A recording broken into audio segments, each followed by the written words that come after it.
श्री जी के साथ श्री कृष्ण को हम नमन करते हैं। नमन करते हैं यानी अपना मन उनके चरणों में अर्पित कर देते हैं, हम मन रहित हो जाते हैं। मन छूट गया तो मन के साथ साथ संकल्प विकल्प भी छूट गए। मन एवं मनुष्याणाम कारणम बंध मोक्ष, व्यक्ति की मुक्ति का बंधन का कारण भी मन ही है। मन मर गया, मन को आपने छोड़ दिया, आप मुक्त हो गए। रास रहस्य के ते अधिकारी, जिनका मन मरी गयो, मिट गई वासना सारी। कामनाएं वासनाएं इस मन में ही रहती हैं, भटकाती रहती हैं तृष्णाएं इस मन की, फिर भी हसरत है बाकी, हद है पागलपन की। तृष्णा मन में ही निवास करती है। व्यक्ति के पतन का मूल कारण मन ही है। नमस्कार कर लिया, नमन कर लिया, शरणागत हो गए यानी मन खत्म हो गया, मन दे दिया, अब हम मुक्तात्मा हैं। अब मुक्तात्मा बन के भगवान के स्वरूप का ध्यान करेंगे, भगवान के स्वरूप को अपने हृदय में धारण करेंगे। आइए विचार करें वो भगवान कैसे हैं। 9 कारण हैं जिनके कारण हम श्री कृष्ण की शरण में जा रहे हैं, उनका चिंतन कर रहे हैं। राधा कृष्ण युगल सरकार का ध्यान एक बार हृदय में करते हैं, फिर उन 9 कारणों का विचार करते हैं। कैसे हैं हमारे राधा कृष्ण, बड़ी अनुपम माधुरी जोड़ी है उनकी। युगल सरकार दोनों सिंहासन पर विराजमान हैं। सन्नद्ध चित्त होकर एक बार जितने भी लोग मौजूद हैं, एक बार उस जोड़ी का ध्यान करें। कथा सुनते समय आप एक बात ध्यान रखें, शब्दों पर पूरा पूरा ध्यान दें। आपके कमर की हड्डी बिल्कुल सीधी होनी चाहिए, रीढ़ की हड्डी बिल्कुल सीधी हो, आपकी दृष्टि अपने नासाग्र पर हो। आप अपनी आंखों से केवल अपने नाक के अग्रभाग को देखें, दाएं बाएं कहीं कुछ नहीं देखें। कौन आया कौन गया, किसने क्या बात की, इस पर विचार नहीं करें। एक बार अपने कमर की हड्डी को बिल्कुल सीधा कर लें, सीधे कमर में रीढ़ की हड्डी बिल्कुल सीधी हो। एक बार अपनी दृष्टि को केवल अपने नासाग्र पर केंद्रित कर लें। आंखें बंद होती हैं तो बंद हो जाने दें और जरा इन शब्दों को सुने, उस अनुपम माधुरी जोड़ी का ध्यान करें। एक सिंहासन पर एक पीतांबरधारी और एक नीली साड़ी पहने हुए एक अत्यंत गौर वर्ण वाली और एक अत्यंत नीलमणि जैसा सांवरा सलोना सा, दोनों विराजमान हैं। युगल सरकार का ध्यान करें और उन युगल सरकार की शरणागति ग्रहण करें। बोलिए युगल सरकार की। अनुपम माधुरी जोड़ी हमारे श्याम श्यामा के, अनुपम माधुरी जोड़ी हमारे श्याम श्यामा के है।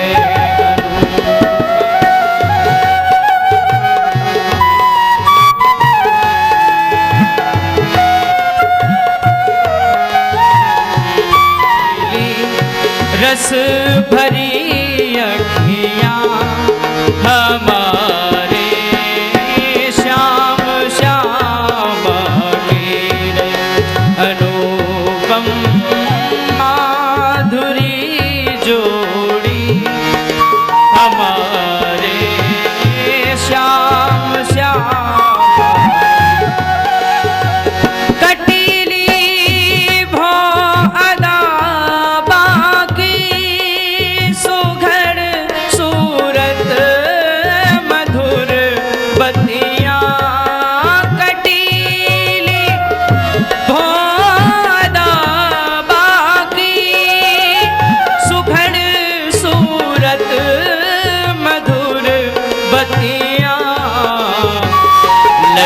गर्दन की मन बसिया, लटक गर्दन की मन बसिया हमारे श्याम श्यामा के, अनुपम माधुरी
बनी छवि है, अहो कैसी बनी छवि है हमारे श्याम श्यामा की अनुपम माधुरी जोड़ी हमारे श्याम श्यामा की रे रसीली रस भरी अखियाँ हमारे श्याम श्यामा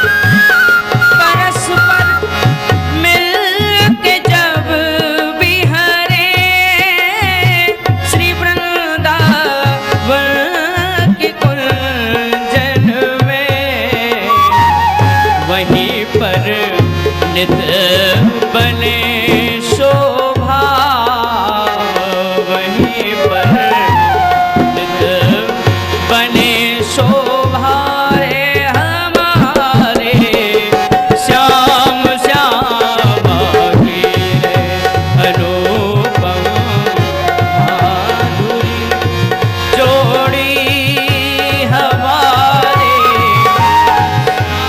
श्याम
चित्र रतन अनमोल बिके सस्ते सस्ते, रस रूप माधुरी सखी जात चले रस्ते, श्याम सुंदर मन मोहन ने दिल छीन लिया हंसते हंसते।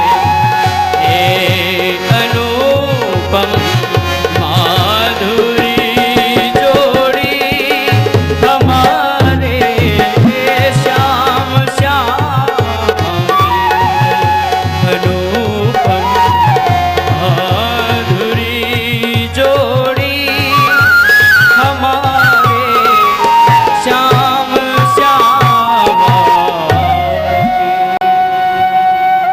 बोलिए युगल सरकार की।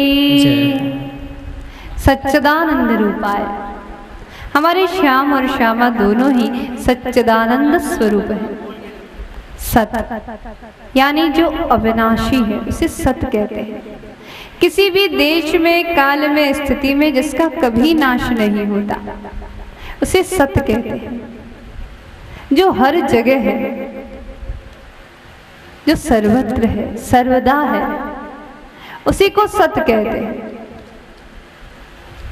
दुनिया में जितने पदार्थ हमें दिखाई देते हैं, चाहे वो पहाड़ हो, सागर हो, वृक्ष हो, चाहे हमारा शरीर हो, सब विनाशी है। सत कुछ भी नहीं है। कोई युगों तक टिकेगा तो कोई वर्षों तक। आ ब्रह्म कीट सारा भुवन क्षणभंगुर है। ब्रह्मा जी भी नष्ट हो जाएंगे, उनकी भी एक निश्चित आयु है। इसलिए अविनाशी केवल है तो वो परब्रह्म परमात्मा ही। श्री राधा माधव ही अविनाशी हैं। अब विनाशी की शरण लेंगे तो क्या होगा? जो नाशवान है, जो स्वयं नष्ट होने वाला है, वो हमको अजर अमर नहीं बना सकता। लोक देवताओं की शरण ग्रहण कर लें, भूत प्रेतों की शरण ग्रहण कर लें, तंत्र मंत्र का सहारा ले लें, लौकिक लाभ तो हो सकता है लेकिन पारलौकिक लाभ नहीं होगा। सामान्य मनोरथ तो सिद्ध हो जाएंगे लेकिन अमरता प्राप्त नहीं होगी। देवताओं को अमर कहा जाता है लेकिन वे भी तो अमर नहीं है। क्षीणे पुण्य मृत्युलोके विशन्ति। इंद्र इत्यादि देवताओं को भी पुण्य का नाश होने पर पुनः धरती पर आना पड़ता है।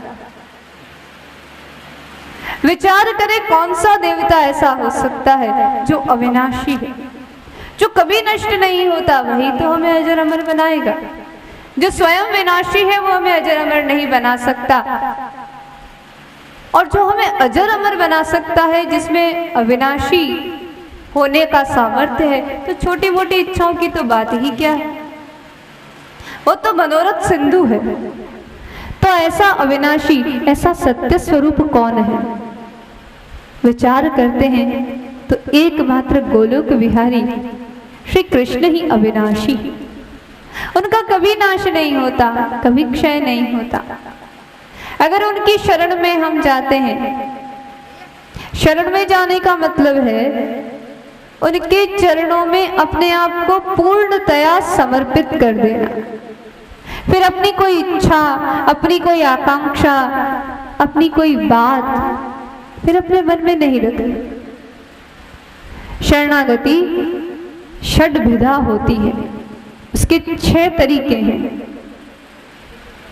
शरणागति पूर्ण ही तब ये होती है जब ये 6 शर्तें पूर्ण होती हैं, उसे ही पूर्ण शरणागति कहा। क्योंकि भगवान ने स्वयं कहा, सर्वधर्मान परित्यज्य मामेकम शरणं व्रज अहम त्वां सर्व पापेभ्यो मोक्षयिष्यामि मा शुचः। अर्जुन तो चिंता क्यों करता है? तो कुछ भी कर, चाहे अपने धर्म का पालन कर या मत कर, सभी धर्मों को छोड़ दे, मेरी शरण में आ जा। तुझे पाप लगेगा, पुण्य लगेगा, इसकी परवाह मत कर। सारे पापों से मैं तुम्हें मुक्त कर दूंगा, लेकिन एक बार विशुद्ध शरणागति तो ग्रहण कर ले। ये विशुद्ध शरणागति क्या है? श्री कृष्ण के स्वरूप को उसके बिना समझा नहीं जा सकता। शरणागति के 6 भेद हैं। सबसे पहली बात, जिसकी हम शरण ग्रहण कर रहे हैं उसके प्रति अनुकूलता से चिंतन करें। अनुकूलता से चिंतन, इसका अभिप्राय ये हुआ, श्री कृष्ण की शरण ग्रहण कर ली है, अब वे ही हमारा भार उठाएंगे। अब हमारे वे संवाहक हैं, हमारे पिता माता गुरु भ्राता सब कुछ वही है।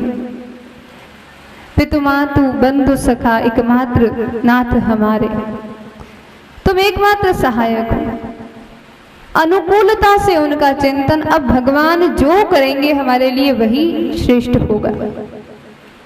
ईश्वरम यत् करोति शोभनमेव करोति।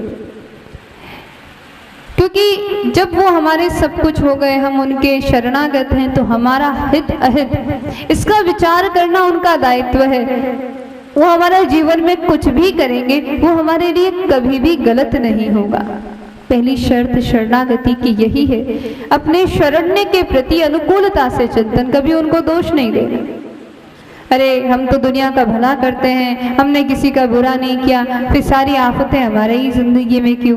भगवान हमारी सुध क्यों नहीं लेते? भगवान हमको देखते क्यों नहीं है? भैया भगवान कहीं दूर थोड़ी है। भगवान को देखना कहाँ से? उनके लिए कोई अलग से खिड़की थोड़ी बनी है। भगवान ने तो अपना परमानेंट एड्रेस लिख कर दिया है। भगवान का परमानेंट एड्रेस क्या है? भगवान ने अपने मुख से नहीं कहा कि मैं वैकुंठ में रहता हूँ, मैं गोलोक में रहता हूँ, मैं साकेत में रहता हूँ। नहीं, आप कहीं नहीं देखेंगे। भगवान ने तो स्पष्ट कहा है, सर्वस्य चाहम हृदय सन्निविष्टो मत्तस्मृत ज्ञान वपोहनम च। भगवान का ही वाक्य है।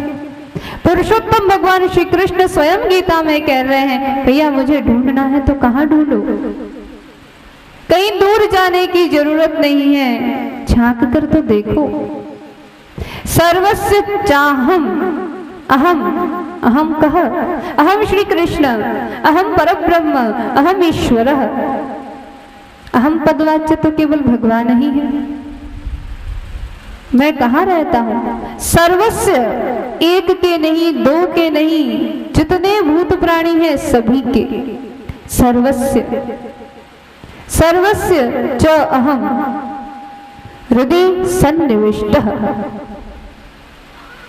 उनके हृदय में मैं घुसा बैठा हूँ, सन्निविष्ट हूँ, उनके हृदय में मैं छुपा बैठा हूँ।